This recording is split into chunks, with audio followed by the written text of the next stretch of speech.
Todd here for Wrestling News Now. Welcome to the program on tonight.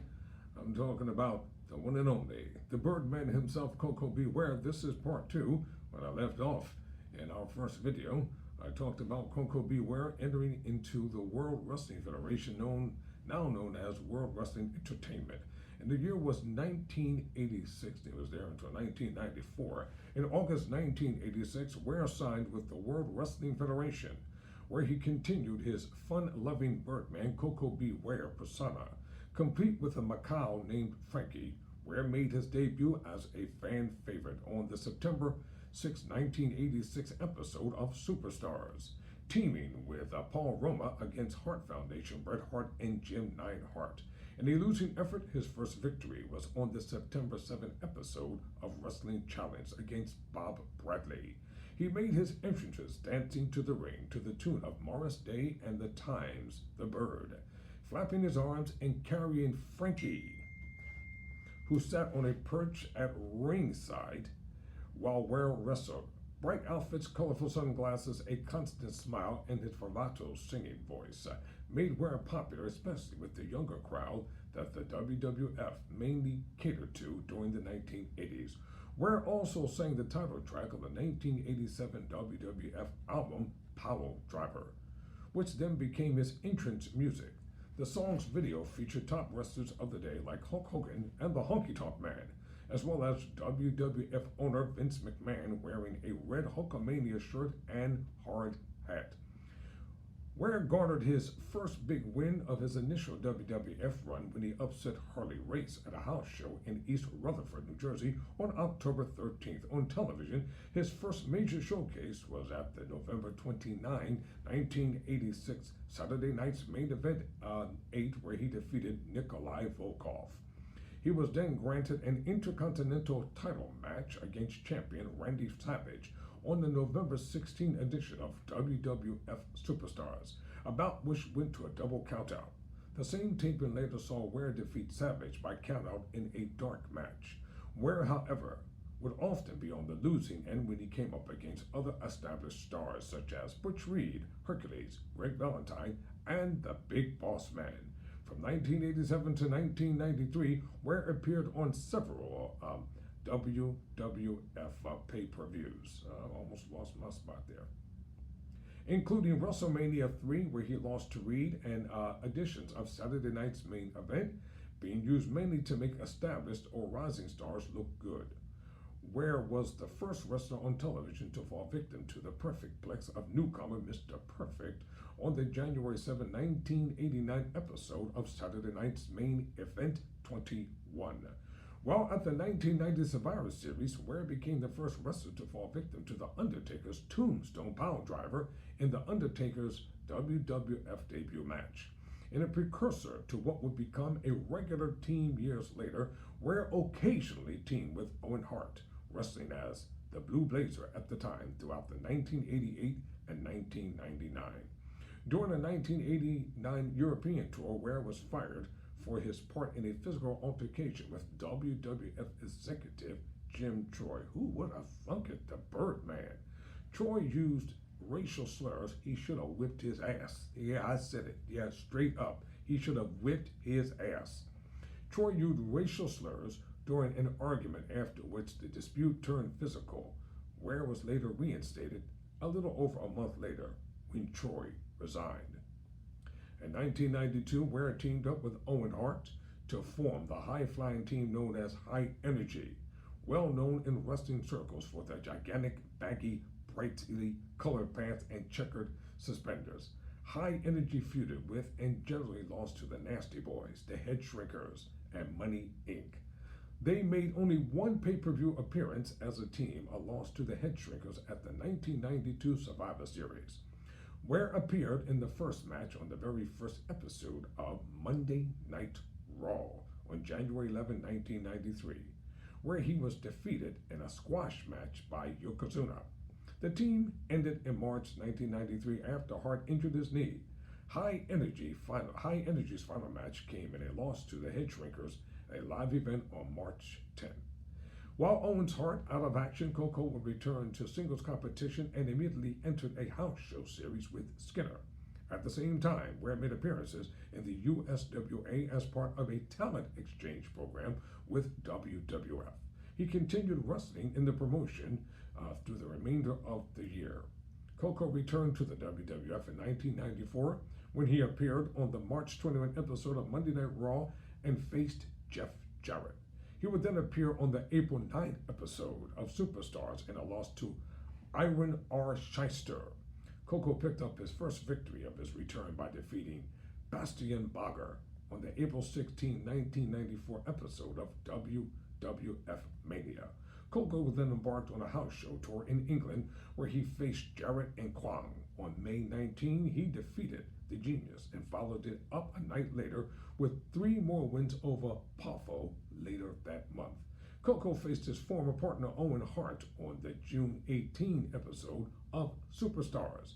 He ended his WWF run with 3 straight victories as he teamed with Bushwhacker Luke Williams in house matches in Philippines, Hong Kong, and Singapore against Reno Riggins and Barry Horowitz. In 1991, CoCo made his debut in the USWA. By 1992, the WWF and the United States Wrestling Association started a talents exchange agreement, which saw CoCo Beware return to Memphis. In the USWA, CoCo was more successful than in the WWF, winning the USWA World title twice, once from Kamala, the Ugandan Giant, and once from USWA icon Jerry Lawler.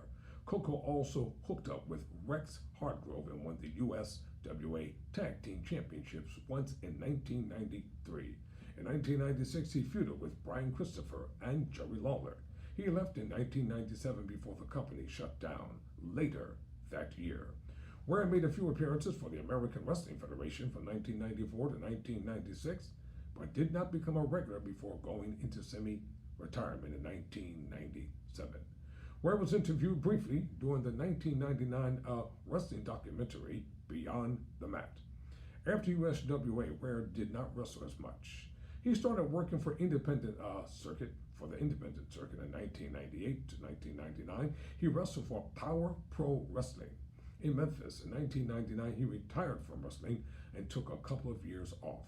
On the January 25, 1999 edition of WWF Raw is Ware. Ware made a short-lived return to the World Wrestling Federation, where he put on the Blue Blazers mask during the Owen Hart angle and Jeff Jarrett in their victory for the Tag Team Championship. When Hart died, the angle was dropped and Ware's services were no longer needed. On May 18, 2001, Ware returned to wrestling and defeated Brickhouse Brown at Galaxy Championship Wrestling in Little Rock, Arkansas. By 2003, Ware began to wrestle full-time again. He defeated Billy Maverick for the SCW Supreme title for Supreme Championship Wrestling on August 22. Also in 2003, Ware began competing once again in the Memphis area for the Memphis Wrestling Promotion from 2003 to 2007. He also competed at the World Wrestling Legends pay-per-view on March 5, 2006, where he defeated Disco Inferno. He appeared at WWE Homecoming. Raw returned to the USA Network on October 3, 2005. He fought and was defeated by Rob Conway on the October 28, 2005 edition of WW Heat. In April 2007, he wrestled in a tag team match while managed by special guest Slick and lost to Bill Dundee and Dutch Mantell. Managed by Jimmy Valiant at Ultimate Clash of the Legends 07, headlined by Hulk Hogan versus Paul White for the Big Show. On August 23, 2007, he defeated his former nemesis, Greg Valentine, for Great North Wrestling at the Ottawa Super X in Ottawa, Ontario, Canada.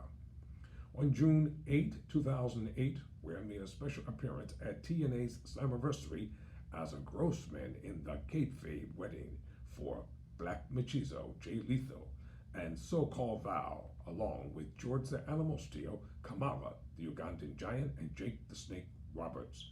On April 4, 2009, Ware was inducted into the WWE Hall of Fame by the Honky Tonk Man. Ware appeared at the 2010 edition of Night of Legends, a card promoted by the International Wrestling Cartel, or the IWC, where he defeated the genius Lanny Poffo. On February 15, 2011, Ware made an appearance on Tosh.0. May 31, 2014, Ware appeared in the main event at Fowler Wrestling, a special event to raise money for Lou Gehrig's disease. On July 14, 2017, Ware appeared in Big Time Wrestling in Newark, California, and teamed with Shane Cody to defeat the Ballard Brothers. On July 28, 2018, Ware appeared in Eastern Wrestling Federation and teamed with Black Cat Johnson in a winning effort. CoCo was born in Union City, Tennessee on January 20, 1958. In September 2009, Ware's wife died after a battle with cancer. In 2020, he married Pamela James. Ware was named as a defendant in a 2015 lawsuit filed by WWE after they received a letter from him indicating that he intended to sue them for concussion-based injuries sustained during his tenure with them. He was represented by attorney Constantine Kairos, who was involved in several other lawsuits involving former WWE wrestlers. U.S. District Judge Vanessa Lane Bryant dismissed Ware's lawsuit in September 2018. Ware's character featured him carrying a parrot called Frankie, which earned him the nicknames the Birdman. He performed a brainbuster known as the Ghostbuster. He used a wide range of signature moves, including the missile, drop bulldog, drop kick, headbutt, or monkey flip. After being inducted into the Hall of Fame in 2009, Ware has been point of controversy because, working as a carpenter, he was inducted before world champions Ivan Koloff, Randy Savage, or Bruno Sammartino. In 2020, 4-1 Mania writers Steve Cook and Kevin Panoja discussed Ware's induction, while Cook defended his Hall of Fame status since he was very over and some of his losses were historic.